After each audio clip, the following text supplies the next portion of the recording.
محترم کتونکو السلام علیکم. محمد علی جوهر تاسو په درنه خدمت کې حاضر دی. قدرمنو سلسله کتابونه دریابونه، دا کتاب یقینا چې تاسو تخکاری دا پکې لابله او دا که تاسو زه ووایم نو دا کتاب چې کوم دی دا پکې لابله نو دا زما ډومبې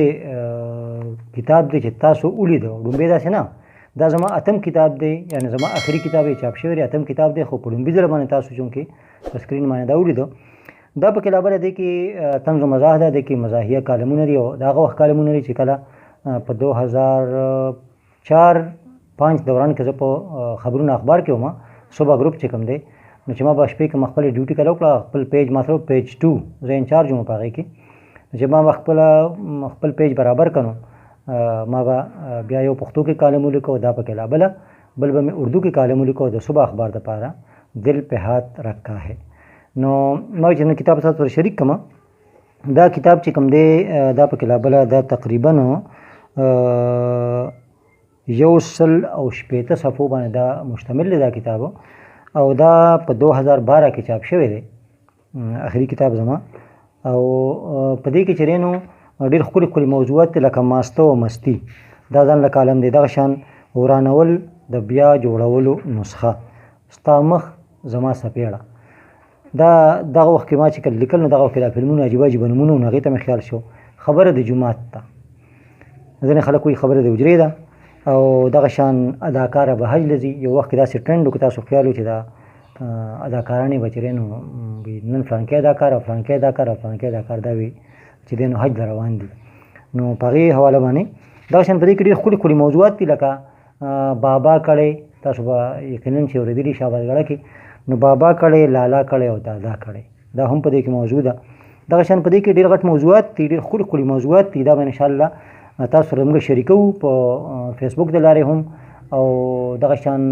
د دې نه به کله کله کالم هم تاسو ته وړاندې کوو، هم په دې ټلویزیون چینل کې زموږ چې کوم دی رزلټ ټي وي په دې کې.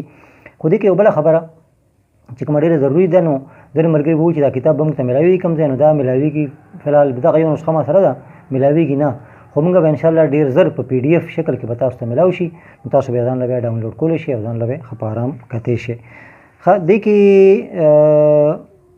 دغه خو ډېر زیات دي موضوعات، ډېر ښکلي ښکلي موضوعات دي پکې، لکه زړګې، تبرګې او زړلرګې، دا هم په دې کې یو موضوع ده. نو دې د موضوع نه تاسو ته پته لګي اوس د ټماټرو خبره څه وخت کې شروع د انډیا ټماټر په دې کې دغه هم پکې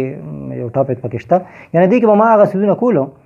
چې کوم به هغه وخت سره به سره داسې خبرې وي، لکه اوس یو ملګري وي، دا زموږ یو متل دی هم چې لاس منډه او ګوړې راوباسه، نو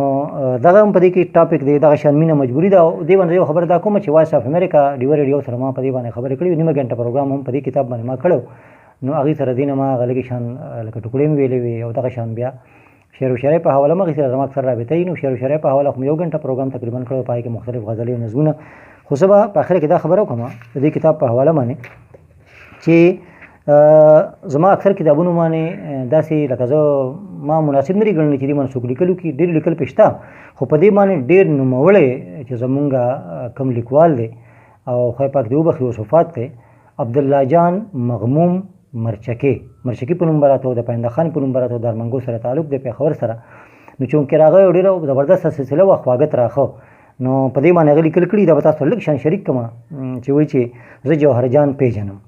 وایي چې جوهر چې ما کله ولیدو نو ما ته خپل خواږه تراخه یاد شو، او هغه به چې ما به څه لیدل او څه به مې کتل، نو هغه به مې کاغذ ته سپارل او بیا به مې په ریډیو کې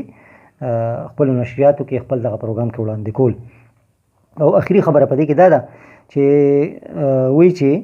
جوهر جان سره زما اړیکې اوس هم مضبوطې دي، نو اوس خو خدای پاک رانغستی دی، او یو خدای پاک دې دا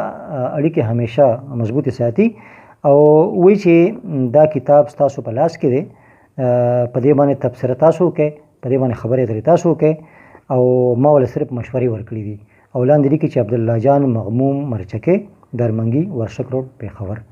نو یقینا چې نن به تاسو زموږ دا سلسله خوښه شوي کتابونه دریابونه، او په دې کې زه خاص کوم په آخر کې ټولو هغه اورېدونکو ته چې کوم زموږ لیکوال دي، شاعران لونه دي، ملګري دي، چې هغوی موږ ته خپل کتابونه باقاعده رالیږلی شي. 0311 97 35 344 دا زموږ د واټساپ نمبر هم دی،